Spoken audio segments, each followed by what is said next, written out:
muchas gracias por la presentación. Ustedes también por la asistencia. Bienvenidos todos a la Cocina Mastermind, el lugar donde cocinas tu conocimiento. Esa fue la bienvenida que le di a mis estudiantes durante 5 años. Voy a narrarles una experiencia de innovación, como lo decía la persona que me presentó, en el Colegio Montemorel, desde el año 2013 al 2017.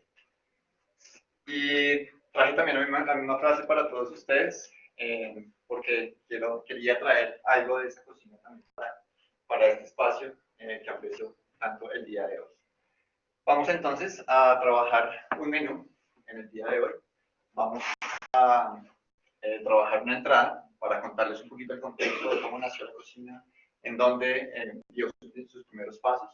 Un plato fuerte que a nivel formal tiene los elementos conceptuales y metodológicos, y un postre que son los elementos que de alguna manera acompañaron toda la experiencia y que permitieron que tanto para mí como para mis estudiantes pues fuera una experiencia grata. Es ese postrecito que sienta bastante bien.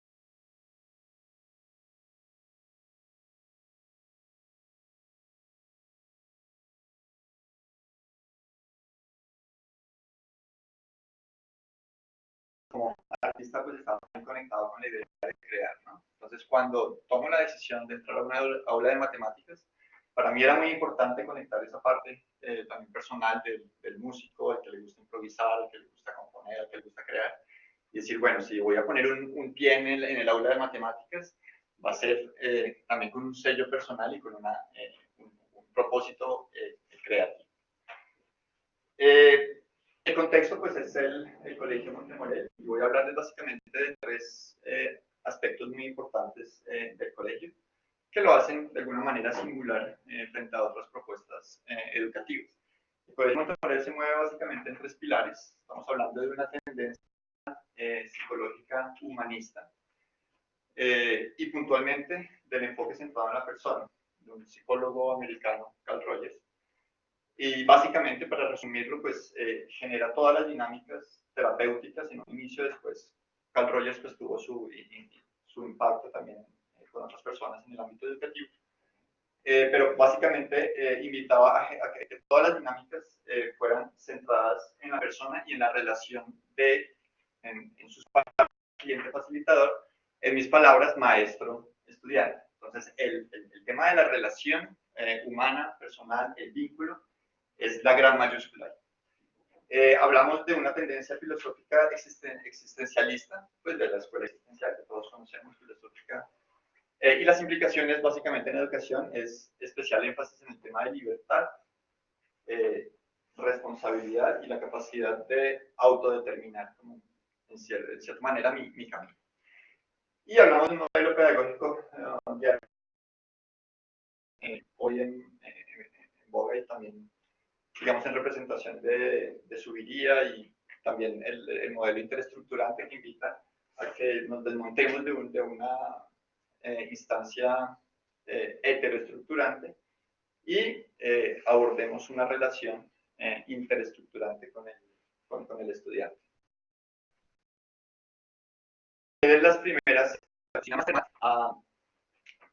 a trabajar mi relación con mis estudiantes. Un poquito haciendo caso omiso o parcial de algunas sugerencias de mis compañeros, colegas, docentes, incluso de coordinación académica, de que pues lo que normalmente uno hace es diagnosticar los saberes matemáticos, ¿sí? Para saber en dónde están, hacia dónde vamos, si hay que fortalecer el perfil de grupo y demás. Y para mí era muy importante, y lo hice también de manera muy intuitiva. Yo dije, voy a dedicar las 2 o 3 primeras semanas a mi relación con mis estudiantes. Entonces fueron semanas de contarnos chistes, de conocerlos, de escuchar lo que les gusta, lo que no les gusta, de mostrarnos memes, en fin, un montón de cosas que me permitió a mí acercarme en esa relación con los estudiantes y entrar, lo que yo sabía, entrar a trabajar un poco ya más de cerca y más de la mano a partir de esa relación. ¿Por qué una cocina? Porque mucho de lo que provocó estas semanas, digamos, de diagnóstico relacional y diagnóstico humano, pues es algo que de pronto, y como la mayoría aquí somos docentes, digamos, del área, sabemos que frente a las matemáticas a veces hay rechazo, miedo, prevención, prejuicio y demás. Entonces yo dije, necesitamos algo que genere ese ambiente de familiaridad. Y ahí me aventuré a hablar de cocina. Pues, todos conocemos una cocina, todos sabemos lo que pasa en una cocina, sabemos cuando hablamos de ingredientes para qué es, las recetas, y empezamos a manejar un lenguaje que generó un ambiente de familiaridad en el aula, que fue el primer paso junto con la relación para que este prejuicio, este miedo, como que bajara al menos en un nivel importante. Bien, vamos a pasar entonces a nuestro plato fuerte.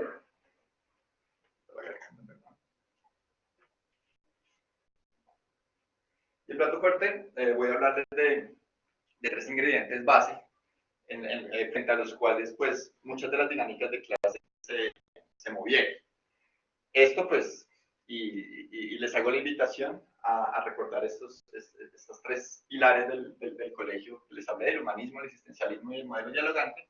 A partir de ahí, lo más interesante de estas postulaciones que en un principio pueden ser muy teóricas y de lo que vengo a hablarles hoy, es cómo se logró aterrizar, cómo se logró llevar en otras instancias y con otras palabras, pero pues totalmente relacionado con lo que les mencioné de estos tres pilares. Primero, todos somos chefs. Una cocina es rara que tenga muchos chefs, ¿no? Normalmente hablamos de un chef que manda la parada y que dice, digamos, todo el tiempo qué hacer y conduce y demás.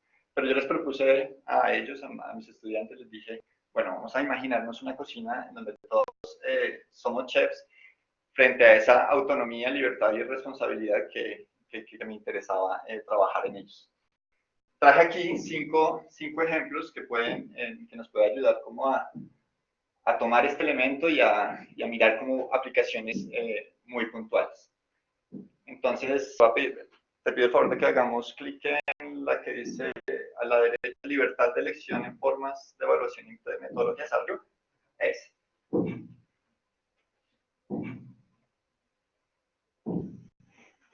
Bueno, la experiencia, si no lo mencionaba, no estoy seguro, se trabajó desde cuarto de primaria a octavo grado, que fue la asignación académica en el colegio. Esta es una guía para octavo grado, en donde me propuse, esto es un tercer trimestre, estábamos viendo factorización, y me propuse proponerles a los estudiantes 4 caminos diferentes de metodología y evaluación. Entonces es darle el poder al estudiante para que él pueda elegir qué camino. Esto requiere, invita, y es muy interesante, invita al estudiante a revisarse de alguna manera frente al proyecto humanista del colegio, a conocerse y a decir, bueno, por mis particularidades personales voy a escoger uno o el otro. Voy a hablar rápidamente los elementos más importantes de cada uno. Esto pues se hacía en la primera parte del trimestre y cada estudiante debía esforzarse muy bien, entenderlo y escoger. El primer camino se llamaba Dame Mad Cookies de tu degustación. Esto suena un poco chino, pero ya les explico. Mad Cookies son como los puntos, hagan de cuenta como hablando de temas de gamificación, como los puntos de un concurso. Entonces ellos pueden ir Mad Cookies desde el principio hasta el final del trimestre. Y la degustación es esa figura de este examen final, escrito, examen de cierre de contenido, de cierre de unidad temática. Entonces, el estudiante que escogió tenía que preparar Mad Cookies. ¿Cómo ganaba Mad Cookies? Con talleres, con actividades propias de la clase. Y si lograba coleccionar las 10 Mad Cookies, no presentaba la evaluación final. Entonces ese era un camino, ¿no? Y requería pues que tú trabajaras muy juiciosamente durante el bimestre para ganarte las matuques. Ganarse una matuque, eso era, había celebración en la cocina, no era tan fácil ganarse cada. El segundo camino se llamaba El error es mi paila sagrada. Aquí vamos a hablar de un elemento que también traeré en otros momentos, y es el reivindicar el error como parte de ese proceso, ¿no? Amistarnos con algo muy humano, que parece que a veces desconociéramos y quisiéramos ignorar, y es que nos equivocamos todo el tiempo, y que no hay manera de yo aprender a cocinar sin que se me queme algo. Eso lo sabemos, a todos nos ha quemado, aunque sea la olla del agua hervida. Entonces, ahí la evaluación, ¿cómo se hacía? El estudiante me entregaba el taller, yo lo único que hacía era señalarle cuántos errores tenía, yo le devolvía el taller y él tenía la responsabilidad, ojo, libertad de responsabilidad, de tomar ese taller y corregirlo y explicar los errores. Entonces la calificación, que tenemos una escala de 1 a 5, solo podía ser o 1 o 5.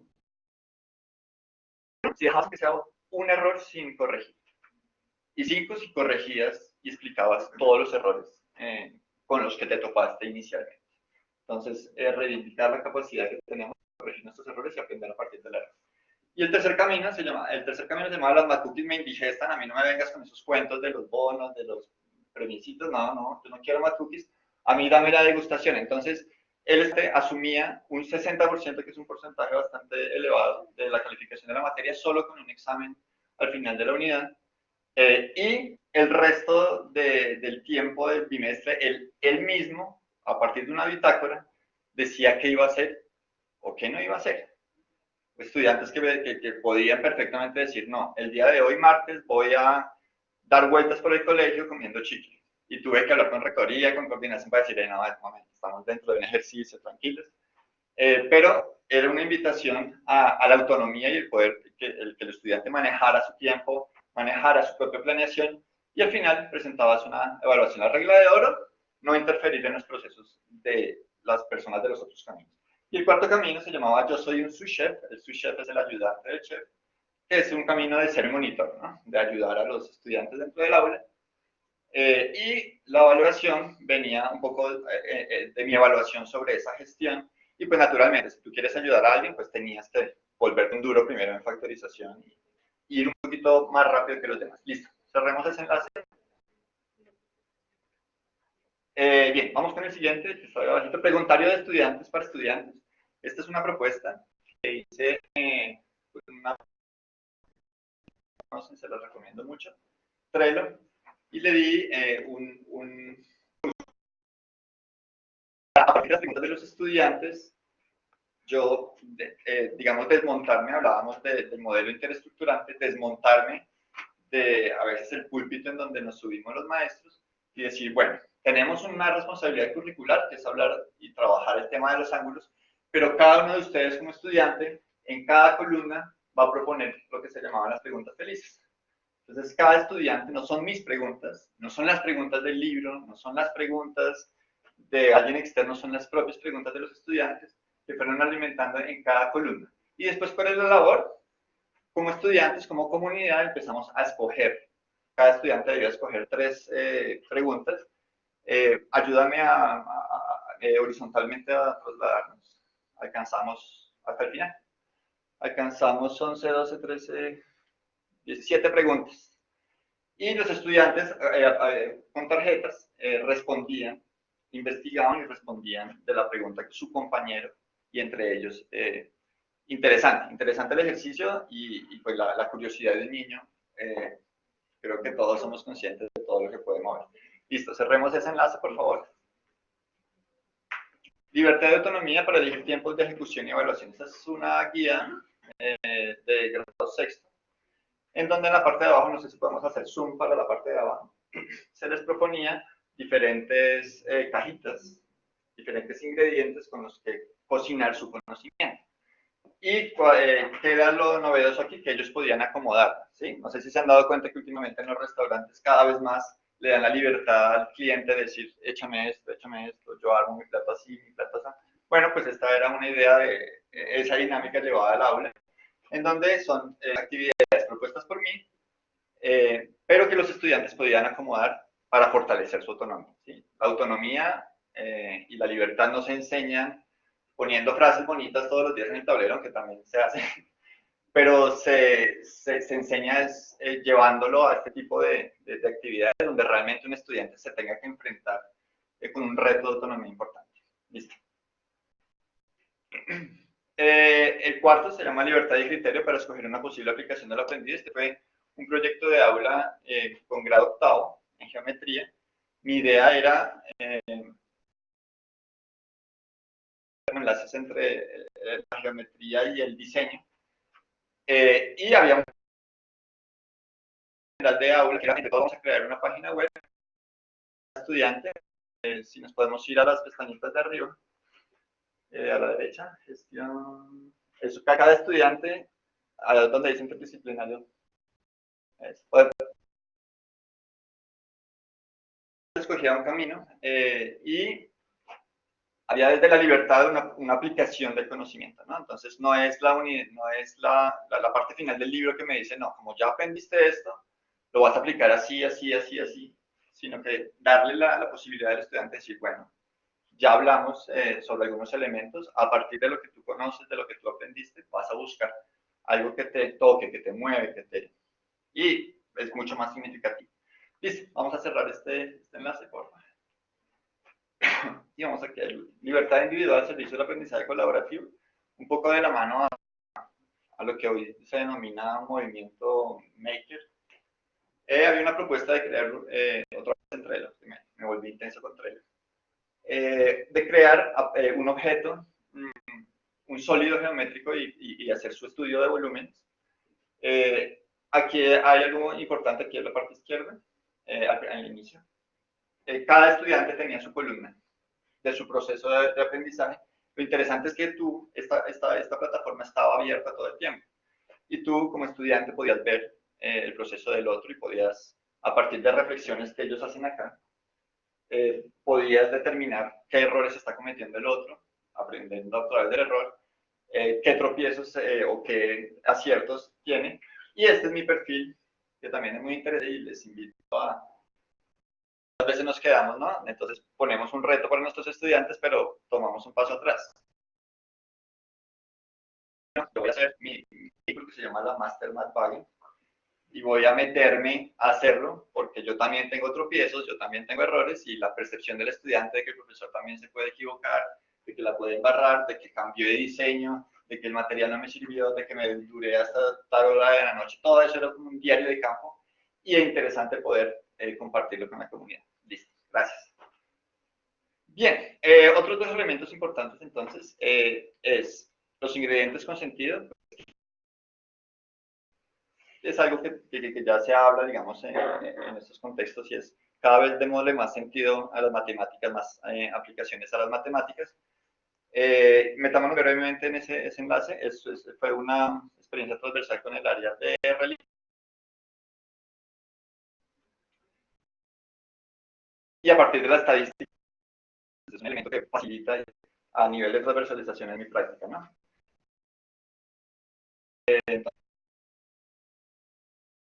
Digamos, a partir de la estadística, un trabajo.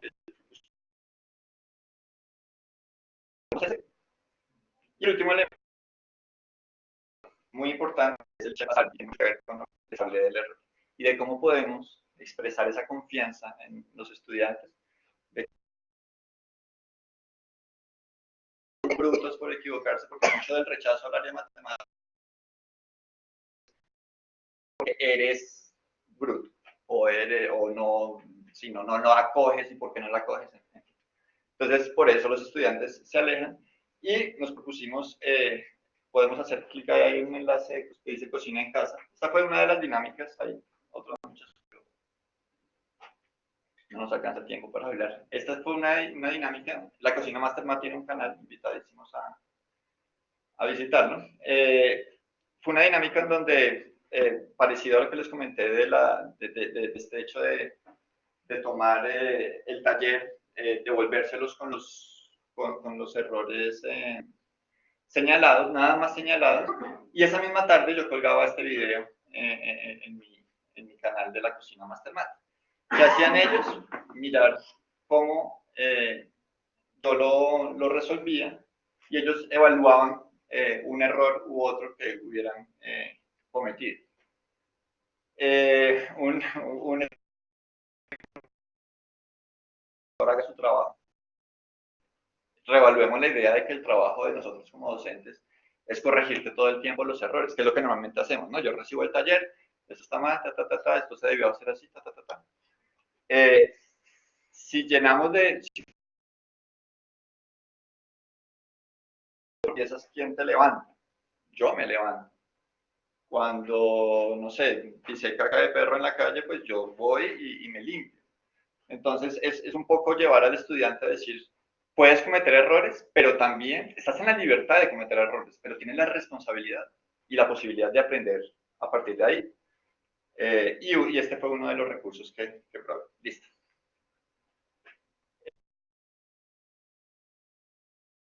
Ahora, pues, los elementos que, digamos, como les decía, acompañaron pues, todo el camino.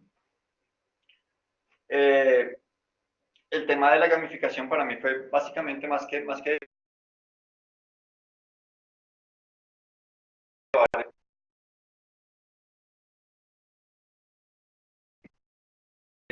de establecer lo que yo les hablaba al principio. ¿Cómo voy de tiempo?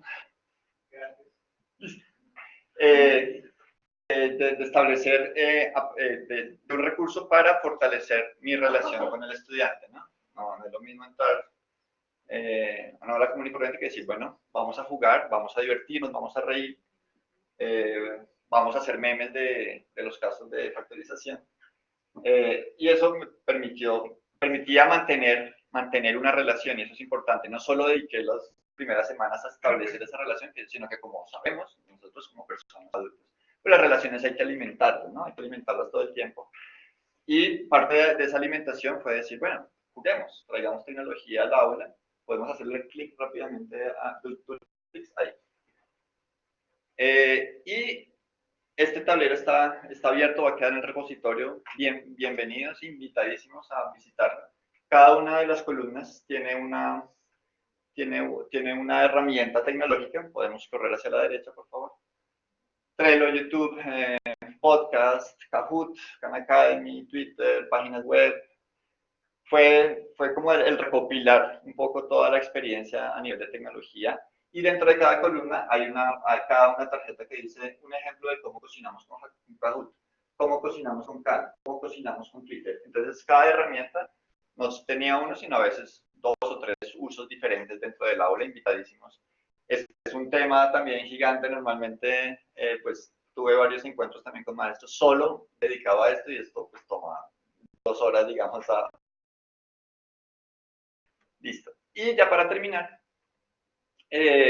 pues las conclusiones y los aportes de esa experiencia de la cocina master. La primera conclusión es que el origen del rechazo, la apatía y el miedo muchas veces está vinculado como a la manera en que nosotros evaluamos, muchas veces, desde mi percepción, y también la falta de familiaridad con el área. Tendemos a alejarla, tendemos a ponerla pues sí, lejana, monstruosa muchas veces, porque así es para muchos estudiantes. Libertad y responsabilidad, que se puede generar espacios de libertad dentro del aula, y que no hay que esforzarse mucho para meterla ahí el cuento de la responsabilidad. A veces nosotros como docentes decimos, no, pues no son suficientemente responsables, etc. Pero con la libertad viene la responsabilidad, porque cuando ellos escogían un camino, pues es el camino que yo luego es un camino por el que yo tengo que responder. Y a veces me sorprendía que yo no tuviera que recalcar eso, casi que venían ahí juntos. Que el aula de las matemáticas es un espacio maravilloso para trabajarnos como personas, trabajar la autoestima, la valoración, el cuento del error. O sea, realmente viví experiencias muy bonitas de ver sonrisas gigantes, de decir, pues, me puedo equivocar y no pasa nada porque yo puedo aprender a través de eso. El vínculo maestro-estudiante como una herramienta, ya lo he hablado, número uno para trabajar, no solo nos habla de matemáticas, sino a nivel pedagógico. Se nos olvida a veces que somos personas y hay cierto temor en mostrarnos como personas, yo mostrarme como persona y ver como persona al estudiante. Y que hay unas aristas comunes entre el humanismo, el existencialismo y el modelo dialogante, que fue el contexto que me puso el Colegio Montemorel y en el que me moví. Y pues a partir de estos ejercicios de socializar la experiencia, he tenido que teóricamente decirlo ya. Si tiene sentido que me hablen de humanismo, pero también de modelo dialogante, porque hay cosas que se comunican. No es más, muchas gracias por su atención y siempre bienvenidos a la Cocina Mastermal. Estos son mi correo, que no lo puse en la presentación, y la cuenta de Twitter. Si quieren ahondar mucho más en esto, igual pues tenemos ahora de preguntas. Muchas gracias. Bien, muchas gracias. Ahora abrimos la sesión de preguntas. Si tienen alguna, pueden lanzar ahora. Bueno, podría hablarme de contextualizar el colegio. Bueno, el Colegio Montemorel es un colegio que tiene ya 25 años. Cumplimos este año 25 años. Y pues se muestra principalmente como un colegio de tendencia humanista, de considerar la persona como centro y como propósito de todo lo que se mueve en el colegio. Es un colegio centrado en alcanzar las competencias, competencias académicas y centrado en lo académico, aunque curiosamente, pues, no, ya lo voy a explicar porque tenemos pues, unos buenos indicadores de nivel académico, pero es porque le apostamos y creemos que el apostarle a la persona es la garantía número uno para que ese crecimiento, no solo académico, sino personal, se dé. Hablamos mucho de los dos hemisferios, digamos, y de una concepción integral de la persona. Entonces, nos desarrollamos como personas, nos desarrollamos como seres humanos. ¿Y qué ser humano? Pues un montón de cosas, ¿no? Y no solo esta parte académica del conocimiento, sino también hablamos de un conocimiento interno, hablamos de una fortaleza de nosotros como persona, y eso es garantía, y está probadísimo que esa es la mejor apuesta que se puede hacer para que después, si llegan padres, digamos, preocupados por el tema académico, pues ahí también está, porque le apuntamos a la base y el tema académico es una herramienta. ¿Cursos de cuántos? 23 máximo, 23, 25 en primaria, máximo 18. Educación personalizada. Con el 10.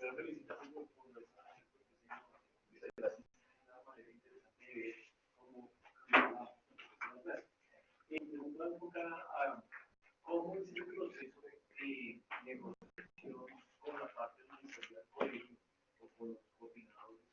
Porque, pues, no sé la dinámica, pero la mayoría consiguen las políticas. No sé qué políticas, si realizan los estándares y tú eliges de planes públicos. Perfecto. Muchas gracias. Bueno, el colegio y la parte académica sería efectivamente por los derechos básicos de aprendizaje, las mallas curriculares las tiene muy bien construidas. Sin embargo, el colegio sí es característico, digamos, del colegio darle un sitio importante, así como se invita a que del maestro al estudiante salga ahí, pues de la parte directiva del maestro también un grado importante de libertad y responsabilidad. Entonces, cuando yo me atreví a decir, bueno, van a estar por ahí paseando los estudiantes, claro, al principio, ¿estás seguro, Diego? Pero bueno, listo, confiamos en ti. Y para mí eso fue básico y eso me impulsó bastante. En muchos aspectos, como de pronto recuerdas el segundo ejemplo, donde se hablaba del tema de los ángulos. Entonces, claro, en la malla curricular están los ángulos, debes trabajar eso y responder a los derechos básicos de aprendizaje, pero adentro hay mucho que se puede hacer. No siempre, y a veces creo que cometemos ese error como personas en muchos ámbitos de la vida. Confundimos la posibilidad de ser libres con el hecho de que no haya límites afuera. Entonces, esperamos a que no haya límites. hay una frase muy, muy bonita, no puedo traer ahorita el autor porque no me acuerdo, pero hablábamos mucho de eso en la Facultad de Artes y se habla mucho en el mundo del arte. Es que el artista no es el que no está encerrado, digamos, metiendo la analogía como en una jaula, sino el artista es el que dentro de la jaula pone sus propios límites. O sea, hay un grado de libertad que tú puedes, sabemos que como personas, y esto ya es otro tema, pero tenemos muchas limitaciones externas.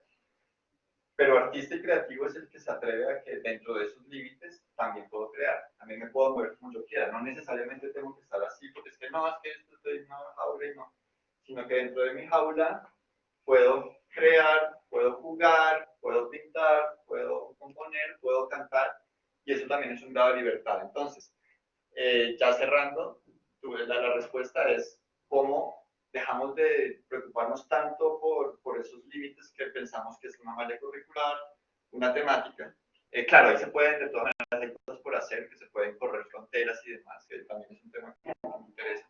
Pero dadas las condiciones, la pregunta para ti como docente es, ¿qué puedo hacer dada la condición? Tenía dos preguntas. La primera, perdón, tres. La primera era precisamente ese proceso de evaluación y cómo se plantea a nivel institucional, porque pues suele pasar de que hacen unos cortes durante los periodos. Entonces, si digamos yo elegí el camino donde solo presento la evaluación final, ¿cómo hago yo para responder ante acudientes o demás en mi proceso, el proceso del estudiante a mitad de periodo, por ejemplo? La segunda era de si el estudiante escoge un camino y ve que por ese lado le fue mal, ¿es posible cambiar? Y el tercero era que en el camino 3 se indicaba que se hacía la evaluación y validaba el 60%. ¿Qué pasaba con ese 40% restante? ¿Cómo se determinaba? Listo, perfecto. Bueno, la primera parte, y es algo que también invito mucho, es traer a la comunidad de padres. Y pues claro, también establecer, yo vuelvo a recalcarlo, hay una suerte implícita de un colegio como el Montemorel, pues me dio cierta libertad importante. Pero me pasaba también de que llegaban los padres, ¿no? Un poco también, no solo las preocupaciones vinieron de temas de coordinación, sino también a veces de padres como de, profesor, ¿está seguro que, profesor, pero como así que usted va? Entonces, lo que hice, y mi manejo es traer a las personas, ¿no? Comunicación. Y estaba a veces con una cita, con una llamada telefónica, un comunicado de explicarles, no, tu hijo está en un proceso de fortalecer su autonomía, le interesa que fortalezca su autonomía. Él escogió este tema basado en este camino, basado en un conocimiento que él tiene de él. ¿Quiere acompañarme usted a que su hijo recorra esos caminos? Y yo no puedo pensar en una reacción negativa frente a eso. Es cómo te comunicas con el padre. Y pues desde ahí todo parece más fácil, más sencillo. También hay muchos miedos, ¿no? Muchos miedos por parte de papás, muchos miedos. Todos seres humanos tenemos miedos, pero nuestro deber es bajarle un poco. Segundo punto, me mencionaba lo del camino 3. Si escogía un camino determinado, ¿es posible cambiar? Listo. Ahí tuve dos experiencias. En un año me puse como totalmente, no se puede. O sea, tú eliges, daba un tiempo importante de una semana, 2 semanas, de venga, estudiemos los caminos, hablemos de eso, ven, y incluso casi de uno a uno, ¿no? Un curso de 18 estudiantes, y le saqué el tiempo a cada uno y decir, ¿entiendes tu camino? ¿Por qué quieres tomarlo? ¿Qué te hace pensar que, por ejemplo, el camino este del 60%, casi siempre, de los 18 o 20 estudiantes que normalmente tenemos en aula, máximo 2 lo escogí, porque era un camino de una responsabilidad grande, de que tenía mayor autonomía, mayor libertad, pero de una responsabilidad grande que normalmente asustaba. La libertad nos asusta, como personas también nos asusta. Entonces dije, no voy a dejar. Y después, otro año, dije, bueno, probemos, ¿no? Porque mucho de lo que soy como músico, pues me encanta improvisar también y me encanta improvisar, no de no tengo nada preparado, voy a improvisar, sino improvisar desde el sentido artístico de voy a probar esto y lo evalúo. ¿Funciona o no funciona? No tengo miedo de decir, no, no funcionó, vamos a cambiarlo y esto es lo que permite también. Entonces les dije otro año, sí, sí puede, tienen 2, 3 semanas para arrepentirse. Es un bimestre, ¿no? Son 8 semanas, entonces me parecía que... pero mira que no muchos, muy pocos dijeron voy a cambiar. Normalmente era eso. ¿Y la tercera pregunta cuál es? Esa era la del camino 3, Ah, listo. del 60% de... Entonces, por reglamentación del colegio, tenemos que destinar un 20% a autoevaluación del estudiante. También es un proceso, no lo puse aquí, pero también un proceso interesantísimo. Y el otro 20% correspondía al área de estadística, que saqué, digamos, con el grupo yo tenía 4 horas de matemáticas semanales y 1 hora de estadística que por sistema correspondía a otra materia, pero que debía compartir, era raro, debía compartir los porcentajes con el espacio de matemáticas. Entonces ese 20% era espacio de estadística que sacaba de la dinámica de la misma, y eso ya lo mandé por otro lado. Diego, muy interesante la flexibilización que tiene tu colegio. Muchas gracias. Pues soy docente del distrito y pues trabajar con 35 niños y niñas de inclusión también dentro del mismo grupo es difícil. Donde los cuales ya ahorita ya esos chicos ya como, no. Mi pregunta es que tú, la predicción está de grado 4 a grado octavo. Para el camino 3 que tú dices que el chico esa libertad para trabajar, ¿cómo los endulzaste? Porque es que piensen que en los grados cuartos los niños son genial que vengan a ir al parque, ir a hacer lo que quieran, ¿verdad? Y después yo miro, al final llega y no dice nada, ¿qué hago? ¿Cómo los endulzaste para que ellos no pongan como, no sean por esos, como esas tentaciones? Claro. Así, para que continúen con esto. Bueno, sí voy a comenzar puntualmente del tema de los caminos. Y sin duda, bueno, debo, como les mencionaba, la cocina en aula, ahorita tengo otro rol diferente en el colegio. La cocina mastermada en aula llegó hasta el 2017 y puntualmente este tema de los caminos me animé solo a trabajarlo con grado octavo, con los más grandecitos que yo tenía, precisamente por lo que tú mencionas. Sin embargo, yo siento que de haber continuado, pues obviamente estas dinámicas que son interesantes de libertad y responsabilidad, la idea es poder mirar cómo se podrían cultivar desde los grados más pequeñitos, porque sí, pues hay dificultad, hay importante. De todas maneras, aún en grado octavo, pues se vivió eso. Y para mí era confrontador, de todas maneras. Como, sí, bueno, pues es que se me despelotó mucho. O sea, di un grado de libertad y es parte.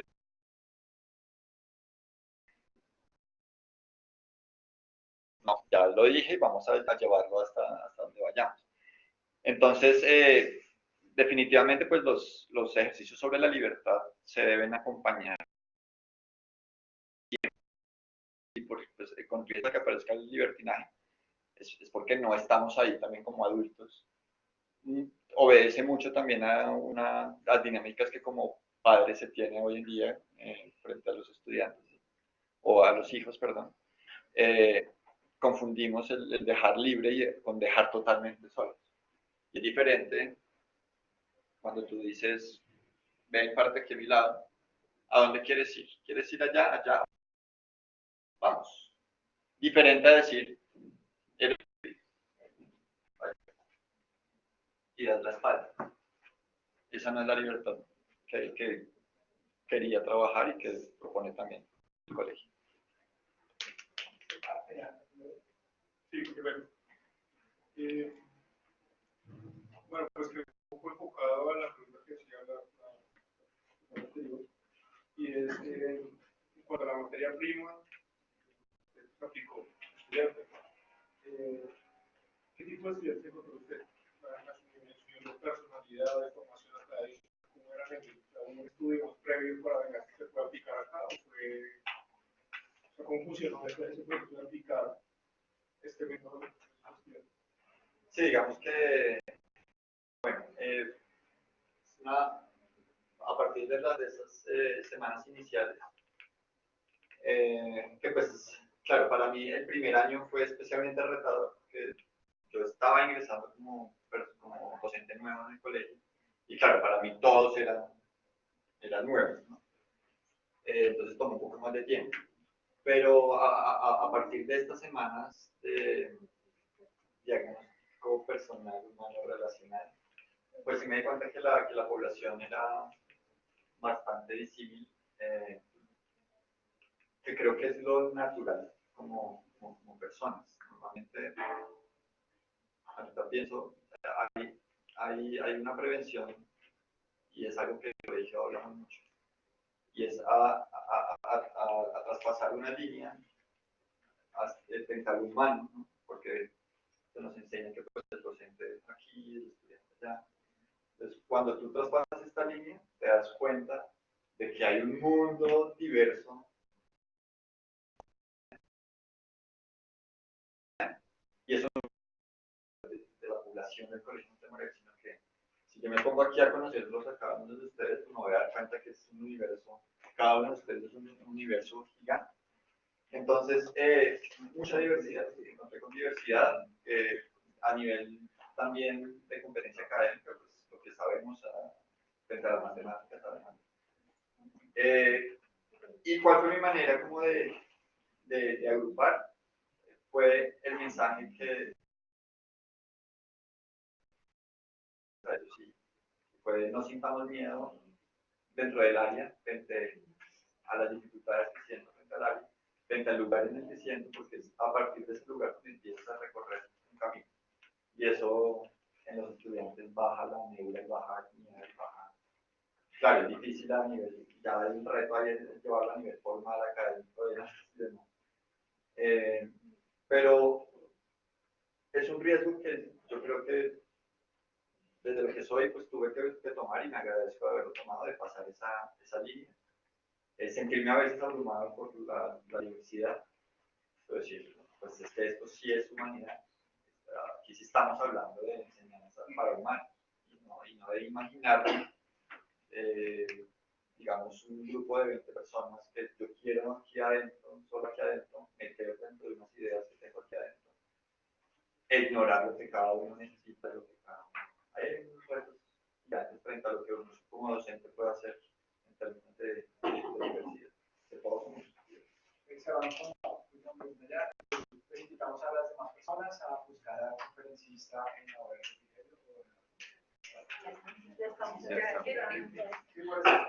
Ok, mi pregunta es muy concreta, digamos que tienes un modelo, tienes un entorno privilegiado que digamos muchas personas tenemos necesidad de hacer, digamos como docente que trabaja tanto público como privado, me he topado con digamos un entorno curricular que presiona por los conceptos básicos de un estudiante, y en algo de lo que hablábamos en la anterior conferencia, y en llevar, digamos, este proceso de innovación, permear las aulas, digamos, si yo tomo la decisión, digamos, de tomar un modelo y tratar de implementar en este ¿cómo tú te sentiste y cómo nos podrías aconsejar para manejar todos los niveles escolares que tenemos que manejar en todos los grados?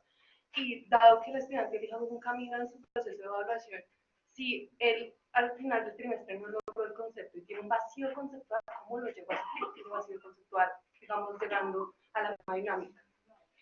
Claro, como lo mencionas, yo siento que si hoy en día a mí me dicen, bueno, ve a trabajar a este colegio X, y yo diría, bueno, voy a llevar mi cocina Mastermat al colegio X, pues tendría que hacer de todas maneras un proceso no de ceros, pero sí de conocer lo que yo les mencionaba al principio, ¿no? Conocer en dónde me estoy moviendo y frente a las necesidades. Claro, yo me moví, como les decía, dentro de una perspectiva de mucho respeto de directiva frente a lo que tú quieres experimentar y de tu libertad de proponer. Pero siento que efectivamente, aun cuando había límites, hablando otra vez de los límites de mi jaula, aun cuando había límites, si yo me colegio X, de pronto el límite es más pequeñito, pero aún con el límite más pequeñito hay cosas que puedes implementar y te puedes mover y puedes decir, bueno, tal vez no puedo dar todavía ese paso también porque el colegio o el equipo directivo no está dispuesto todavía a abrir esos espacios. Pero es qué puedo hacer ahora, qué puedo hacer en donde yo es, qué puedo hacer con los límites que tengo. Y también entiendo que los límites sean muchas veces ese responde, ¿no? Responde frente a las competencias que los estudiantes tienen que surgir. Y frente a algunas dificultades que se pueden presentar, como la que mencionas, que también me pasó de ver, pues, que en el proceso no se logró la competencia, pues entra un proceso creativo después, ¿no? Pero muy de acuerdo a la persona. A mí siempre me gustó pensar en la persona, que necesita esa persona, porque no acostumbrados, no, si está por debajo de 3.5, como es en el colegio, entra en proceso de nivelación. Entonces, metemos en una canasta todos los que quedaron por debajo de 3.5 y creemos que todos necesitan lo mismo o que todos les pasó lo mismo para, y por tanto voy a proponer lo mismo para la nivelación. Pero no, si tú te animas, toma trabajo y tiempo. Pero es mucho más gratificante decir, bueno, estoy respondiendo a las necesidades que están.